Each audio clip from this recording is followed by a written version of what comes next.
Hello दोस्तों जैसे जैसे हम नीट पीजी काउंसलिंग में आगे बढ़ते चले जाएंगे, रूल्स और ज़्यादा स्ट्रिक्ट होते चले जाएंगे। इसलिए जो भी डिसाइड करें अच्छे से सोच समझ के डिसाइड करना, और खासकर अपनी स्टेट अथॉरिटी से कंफर्म करके डिसाइड करना, क्योंकि ऑल ओवर इंडिया एमसीसी के रूल तो कांस्टेंट होते हैं, बट स्टेट टू स्टेट कुछ रूल वेरी कर सकते हैं।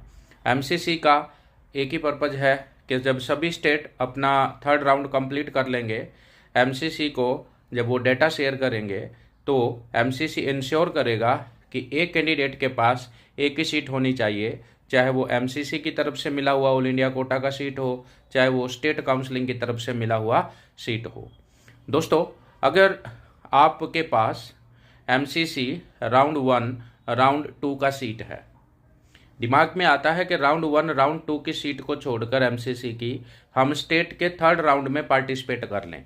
ऐसा हो नहीं सकता, क्योंकि आप थर्ड राउंड में पार्टिसिपेट तो कर लोगे, मान लो आपको सीट भी अलॉट हो गया, लेकिन आप जब सीट ज्वाइन करने जाएंगे तो आपके पास ओरिजिनल डॉक्यूमेंट नहीं होंगे, क्योंकि ओरिजिनल डॉक्यूमेंट तो आपने एमसीसी के राउंड 1 या राउंड 2 का जो सीट ज्वाइन किया था उसमें सबमिट कर दिया। तो इफेक्टिवली आप स्टेट के राउंड 3 में पार्टिसिपेट कैसे करेंगे।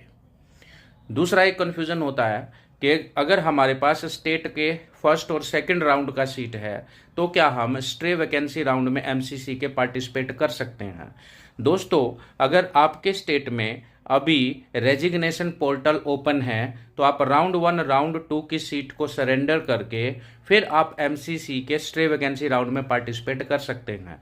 लेकिन अगर आपके स्टेट में रेजिग्नेशन पोर्टल बंद हो चुका है राउंड 1 और राउंड 2 की स्टेट से रिज़ाइन करने के लिए, तो फिर आप स्टे वैकेंसी राउंड जो है एमसीसी का उसमें पार्टिसिपेट नहीं कर सकते। एक कन्फ्यूजन ये होता है, अगर आपने एमसीसी थर्ड राउंड में अलॉटेड सीट को ज्वाइन नहीं किया तो आप एमसीसी की काउंसलिंग प्रोसेस से बाहर हो जाएंगे, बट स्टिल आप स्टेट के थर्ड राउंड में पार्टिसिपेट कर सकते हो, accept in case of Maharashtra.